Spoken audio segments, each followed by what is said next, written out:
Bueno, vamos a continuar con la segunda parte de esta clase y ahora sí vamos a ver lo relacionado al diseño propiamente dicho de las organizaciones.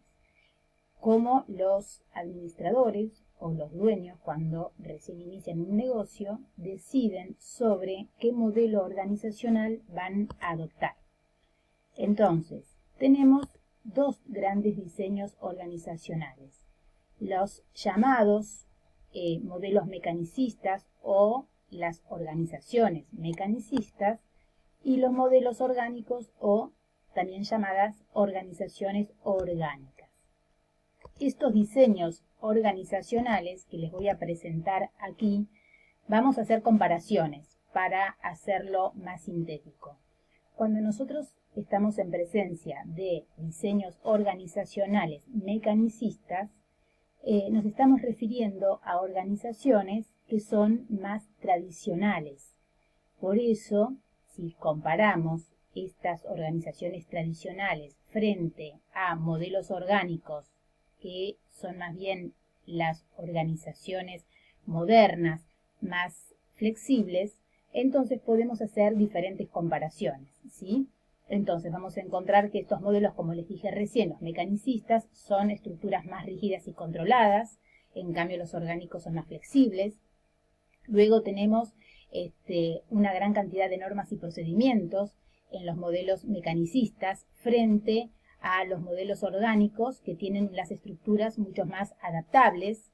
El grado también de formalización es mayor en los modelos mecanicistas que en los orgánicos.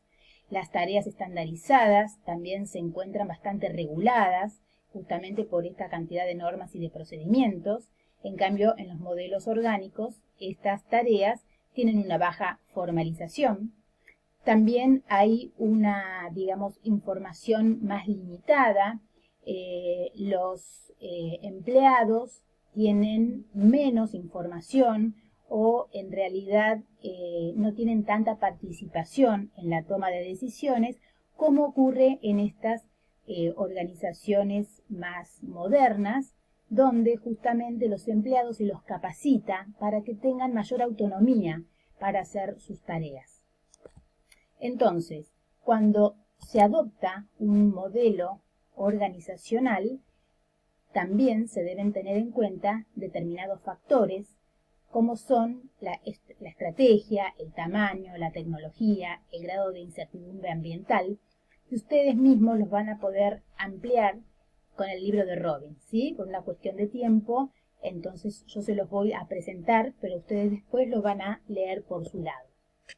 Entonces, en definitiva, cuando se diseña la estructura de una organización, vamos a tener tres grandes tipos de estructuras que las podemos llamar así: la estructura oficial o la estructura formal, que es la que se presenta a través del organigrama.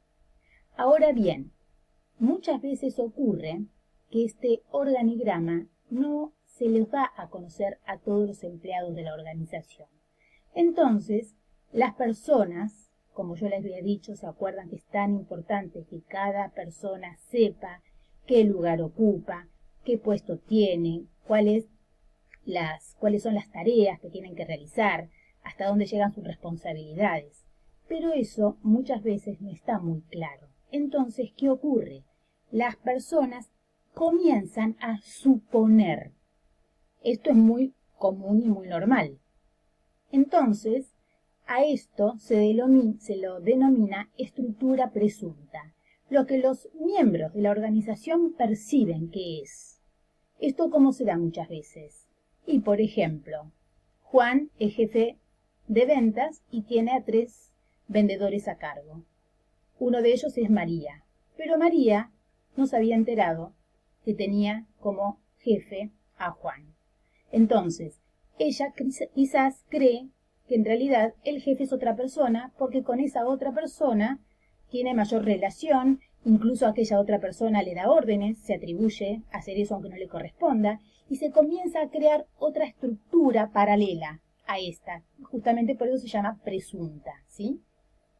Pero posiblemente ocurra que con el pasar del tiempo, esta persona que le daba órdenes a María, y María lo reconocía como jefe aunque no lo fuera, quizás sea una manera de que puedan funcionar por una cuestión de que se llevan bien en el trabajo, que tienen buena relación, o porque la empresa considere que es una estructura que puede funcionar así. Entonces, ¿sí? Esta estructura que se vuelve a formar sería la estructura que precisan los integrantes de la organización. Por eso se denomina estructura requerida. Después se verá qué diferencias hay entre la oficial, que es la que realmente es la verdadera, ¿sí?, con la estructura que se requiere. Entonces después los administradores tomarán la decisión cuál es la que mejor se adapta para que justamente las personas trabajen cómodamente y puedan cumplir con sus objetivos. Bien, entonces, dentro de los diseños más comunes de estructuras, vamos a encontrar, por un lado, las estructuras tradicionales y, por otro lado, las estructuras que son no tradicionales o también llamadas contemporáneas, ¿sí?, o modelos contemporáneos de estructuras. Dentro de las estructuras tradicionales, ¿sí?, podemos decir que son aquellas que cumplen y que se rigen por los principios básicos, es decir, por estos lineamientos que estuvimos viendo todo este tiempo. Estas estructuras son las que se encuadran dentro de los modelos mecanicistas y se clasifican en simples, divisionales, lineales con staff, las funcionales. Y, por otro lado, vamos a encontrar las estructuras contemporáneas, ¿sí?, que son las estructuras más modernas, las más flexibles, y estas no necesariamente siguen los lineamientos para el diseño organizacional. Acá sí nos vamos a encontrar que el principio de unidad de mando generalmente no se cumple. ¿Por qué? Porque los empleados suelen trabajar en determinados proyectos, entonces, o en equipos de trabajo, entonces van a tener posiblemente más de un jefe. Esto, si está bien aceitado, entre comillas, donde hay una muy buena coordinación, no debería arrojar ningún problema, pero en realidad se dice que tienen más de un jefe. Estas estructuras se van a clasificar en equipos o equipos de trabajo, en las estructuras matriciales o por proyectos y las organizaciones sin límites. Ustedes van a ir ampliando cada una de estas estructuras, pero en líneas generales, ¿sí?, las estructuras tradicionales, justamente como la palabra lo indica, son estructuras mucho más rígidas, ¿sí?, son modelos más antiguos. Justamente los gerentes posiblemente también tengan una escuela un poco más rígida, pensamientos también más rígidos. Y esto obviamente que lo ponen en función todos los días.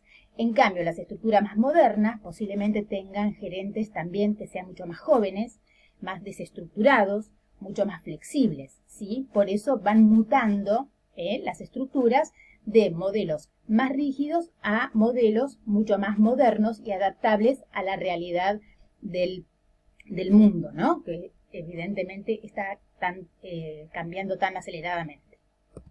Entonces, estas estructuras, sí, tienen o cuentan con herramientas para su diseño. Nosotros generalmente nos basamos en darles a conocer a ustedes, en enseñarles todas las herramientas del diseño organizacional tradicional, ¿sí? Pero estas herramientas luego se pueden ir adaptando a las organizaciones más flexibles. Entonces, cuando nosotros queremos diseñar una estructura, vamos a recurrir generalmente a métodos de relevamiento, ¿sí?, para buscar información y ver de qué manera se pueden hacer cambios, justamente si queremos ir haciendo algunas modificaciones. ¿Para qué? Para, digamos, adaptarnos, ¿no?, como yo les decía, de estructuras más tradicionales a las orgánicas o, aunque nos quedemos en el mismo modelo, pero podamos hacer cambios que, digamos, para ser más eficientes, para en realidad que se adapten también a los nuevos empleados, si se quiere, o a las nuevas tecnologías. ¿Qué herramientas podemos primero tener a mano para poder, digamos, saber en qué situación actual se encuentra la empresa?